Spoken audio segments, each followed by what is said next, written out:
রমজানের মাস, প্রত্যেক ইফতারে আপনারা সবাই ইফতার সামনে নিয়ে দোয়া করবেন। আবার রমজান মাস আসলেই দেখা যায় বিভিন্ন এলাকায় ইফতার মাহফিল, ইফতার মাহফিলে বক্তৃতা করতে করতে আজান হয়ে যায়। যে ইফতার মাহফিলে দেখবেন বক্তৃতা দিতে দিতে আজান হয়ে যায়, দাঁড়ায় যাবে না, বন্ধ করেন না বক্তৃতা। ইফতার মাহফিলে ইফতারের আগে 10-15 মিনিট সবাই মিলে মোনাজাত করেন, দোয়া করেন, ওই দোয়া ফিরাইয়া দেওয়া। আর যুবক ভাইরা তো মডার্ন, তারা ইফতারের আগে সেলফি তুলে প্রথম রোজার ইফতার খাইলাম, এটা শুরু হবে 2 দিন পরে। তারাবি পড়বে, মসজিদে গিয়ে একটা সেলফি মারবে, আলহামদুলিল্লাহ প্রথম তারাবি পড়লাম। সাহরি খাইয়া আরেকটা পোস্ট দিবে, আলহামদুলিল্লাহ প্রথম সাহরি খাইলাম। ইফতার খাইয়া আরেকটা পোস্ট মারবে, আলহামদুলিল্লাহ প্রথম ইফতার খাইলাম। তো এটা কি সেলফি তোলার বিষয় নাকি? ইবাদতের ভেতরে এখন আমাদের রিয়া ঢুকে গিয়েছে। রিয়া যেন ঢুকে না যায়। রমজানের মাস সেলফি তোলার মাস নয়, রমজানের মাস হলো ইবাদতের। ইফতার সামনে নিয়ে সেলফি তোলায় ব্যস্ত থাকবেন না, মোবাইলটা দূরে রাখেন। অনেকে আছে ইফতার সামনে নিয়ে ফেসবুক চালায়, কই ফেসবুক চালায় চালায় টাইম চলে যায়। অনেকে আছে গেমস খেলায়, পাবজি ফ্রি ফায়ার খেলায়, যাতে করে সময়টা চলে যায়, ইফতারের টাইম চলে আসে। ইফতার সামনে নিয়ে এ ধরনের অহেতুক কাজ করবেন না। আপনি আপনার পরিবারের সবাইকে নিয়ে বসেন, একসাথে দোয়া করেন, হাত তোলেন আল্লাহর কাছে। দোয়ার এমন পাওয়া, আর দোয়াকারী বান্দাকে আল্লাহ এমনি ভালোবাসেন। হাদিসে এসেছে, আল্লাহর নবী বলেছেন, সাল্লাল্লাহু মিন ফাদলি ফা ইন্নাল্লাহা ইউহিব্বু আন ইউসআল। তোমরা আল্লাহর কাছে চাও, আল্লাহর অনুগ্রহ তালাশ করো, আল্লাহর অনুগ্রহ চাও, আল্লাহর কাছে চাইতে থাকো।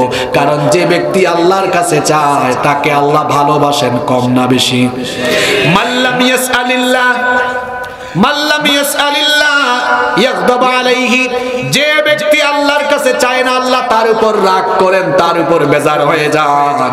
দুনিয়ার মানুষের কাছে চাইলে দুনিয়ার মানুষ নারাজ হয়, কিন্তু আল্লাহর কাছে বান্দা না চাইলে আল্লাহ নারাজ হন। বরং বান্দা আল্লাহর কাছে যত বেশি চাইবে, আল্লাহ বান্দার উপরে তত বেশি খুশি হয়ে যান। দোয়ার পাওয়ার আছে না নাই? অসম্ভব অসম্ভব হয়ে যায় দোয়ার মাধ্যমে। বলবেন হুজুর অসম্ভব সম্ভব হইছে, একটা মিসাল দেন তো, এটা দলিল দেন তো। বলেন তো, বন্ধা নারীর ঘরে কি সন্তান হয় নাকি? কথা কোন না কেন? বন্ধা নারী বুঝেন না যে সন্তান জন্ম দিতে অক্ষম? তাম দুনিয়ার চিকিৎসা বিজ্ঞান বলে বন্ধা নারীর ঘরে সন্তান হয় না। কিন্তু মারিয়ামের নামে তো কোরআনে একটা সূরা আছে, মারিয়াম আলাইহিস সালাম, তিনি পৃথিবীর শ্রেষ্ঠ একজন নারী, সুবহানাল্লাহ। ছোট্টবেলায় তিনি জাকারিয়া আলাইহিস সালামের তত্ত্বাবধানে বড় হয়েছিলেন। জাকারিয়া আলাইহিস সালাম মারিয়ামের ঘরে গিয়ে দেখলেন সিজন ছাড়া তার ঘরে সিজনের ফল। বললেন, কি ব্যাপার, এখন তো এই ফলগুলোর সিজন না, কোথা থেকে এগুলো আসলো? তিনি তখন বললেন, এগুলো এসেছে যার তরফ থেকে, তিনি কি? জাকারিয়া আলাইহিস সালাম বড় অবাক হয়ে গেলেন। সিজন ছাড়া যদি সিজনের ফল আল্লাহ দিতে পারে, তাহলে সে আল্লাহ তো যে মহিলার সন্তান হওয়ার কথা না, ওই মহিলাকেও সন্তান দিতে। কোরআনে কারিমে জাকারিয়া আলাইহিস সালামের কাহিনী এসেছে। মেহরাবে তিনি নামাজে দাঁড়িয়ে গেলেন। নামাজে দাঁড়ানোর পরে তিনি আল্লাহর কাছে দোয়া করলেন, রব্বি হাবলি মিন লাদুনকা যুররিয়াতান তাইয়্যিবা। হে রব, আমাকে তোমার তরফ থেকে পবিত্র সন্তান দাও। তিনি দোয়া করেছিলেন, রব্বি লা তাযারনি ফারদান ওয়া আনতা খায়রুল ওয়ারিসিন। আল্লাহ, তুমি আমাকে উত্তরাধিকার দাও, উত্তরাধিকারহীন করে দিও না, একা করে দিও না। তিনি যখন এই দোয়া করলেন, আল্লাহর কাছে এই দোয়া এত ভালো লাগলো, দোয়া কবুল করে দিয়ে তামাম দুনিয়ার বিজ্ঞানের ধারণাকে উল্টায়া দিয়া বন্দা নারীর ঘরে আল্লাহ সন্তান দিলে। তো দোয়ার মাধ্যমে অসম্ভব সম্ভব হয় কি হয় না? ওইদিকে আইয়ুব আলাইহিস সালাম 18 বছর অসুস্থ, দোয়া করলেন, তার রোগ ভালো করে দিলেন কে? ইউনুস নবী মাছের পেটের মধ্যে বিপদে পড়েছেন, মাছের পেটের ভেতর থেকে দোয়া কবুল করে বাঁচায় দিলেন কে? এজন্য আল্লাহ বলেছেন, বান্দা তুমি আমার কাছে চাও, আমি তো তোমার নিকটেই আছি। কোরআনে কারিমে আল্লাহ বললেন, ওয়া ইযা সাআলাকা ইবাদি আন্নি ফা ইন্নী করিব উজিব دعوة الداعي إذا دعان فليستجيبوا لي وليؤمنوا بي لعلهم يرشدون আল্লাহ তাআলা বললেন وإذا سألك عبادي عني فإني قريب ও নবী আমার বান্দারা তোমার কাছে আমার সম্পর্কে জিজ্ঞেস করে তুমি তাদেরকে বলো ফাইন্নী করিব, আমি তাদের নিকটে আছি। বান্দা যখন আমাকে ডাকবে আমি তার ডাকের জবাব দিব। সুবহানাল্লাহ।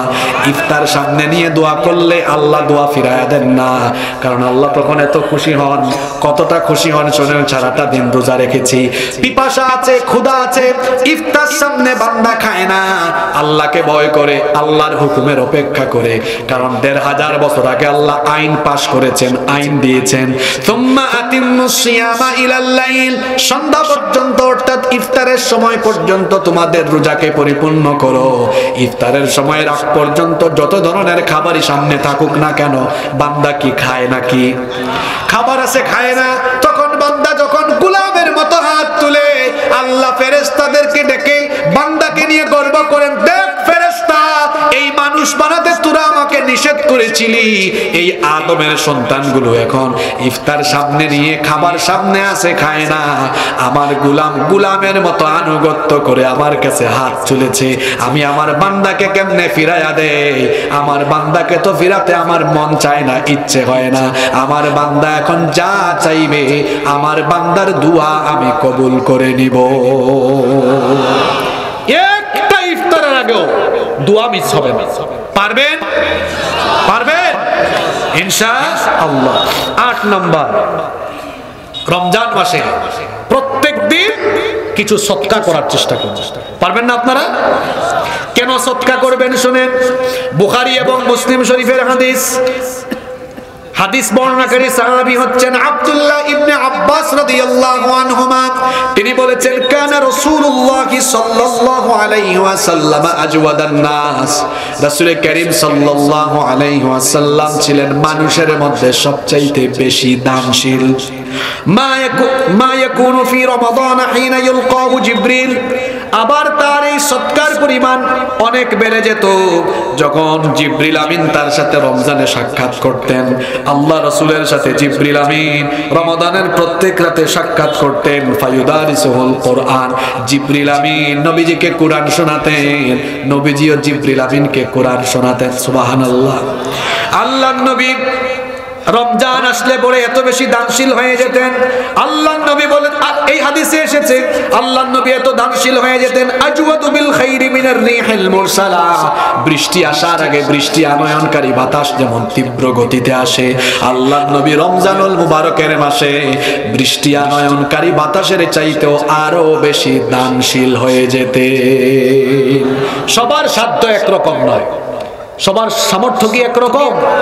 যার সামর্থ্য কম, আপনার যতটুকু সামর্থ্য আছে, যেমন আমি যদি একটা উদাহরণ দেই, আমি প্রতিদিন ইনকাম করি 1500 টাকা, তো আমি 50, 100 বা 200, আমার যা ইচ্ছা প্রতিদিন এই টাকাটা সদকা করেন। মা বোনটা তো বাড়ির বাহিরে যেতে পারেন না, তারা কি করবেন? আবার মা বোনদেরকে বলছি, বাড়িতে একটা বাক্স বানাবেন, বক্স, টিস্যু বক্স আছে না, টিস্যু বক্স, আবার যদি ছেলে মেয়েরা নিয়ে যাওয়ার সম্ভাবনা থাকে একটু তালা দিয়ে কোনো একটা বাক্সের ভিতরে রাখেন, প্রতিদিনের সৎকার নিয়তে ওই বাক্সের ভিতরে রাখুন, তারপরে যে কাউকে পেলে দিয়ে দিবেন বা রমজানের শেষ দশকে গিয়ে দিয়ে দিবেন ইনশাআল্লাহ। শেষ দশকে একদিনও দান মিস করবেন না। কেন? ওই শেষ দশকে কদর আছে না নাই? কদরের এক রাত, কদরের এক রাত, এক রাতের ইবাদত কয় হাজার মাসের চাইতে উত্তম। তার মানে কদরের রাতের 1 টাকা সদকা 1000 মাসের 1 টাকা সদকার চাইতে উত্তম। সুবহানাল্লাহ মুখ দিয়ে বেরোয় না। দান মিস হবে, দান মিস হবে ইনশাআল্লাহ, আল্লাহ তৌফিক দেন। 9 নম্বর হলো, 9 নম্বরই তো আসছে, 9 নম্বর হলো বেশি বেশি তাসবিহ তাহলিল করে এই মাসটা কাটাবেন, জিকির আজকার বেশি বেশি করবেন, সুবহানাল্লাহ, আলহামদুলিল্লাহ, লা ইলাহা ইল্লাল্লাহু আল্লাহু আকবার, এগুলো বেশি বেশি জপবেন। 10 নাম্বার হলো বেশি বেশি ইস্তেগফার করবেন। দেখি বলেন তো আল্লাহর নবী প্রত্যেকদিন ইস্তেগফার করতেন কয়বার? মাশাআল্লাহ, কয়বার? এক হাদিসে এসেছে 70 বার, আর এক হাদিসে এসেছে 100 বার।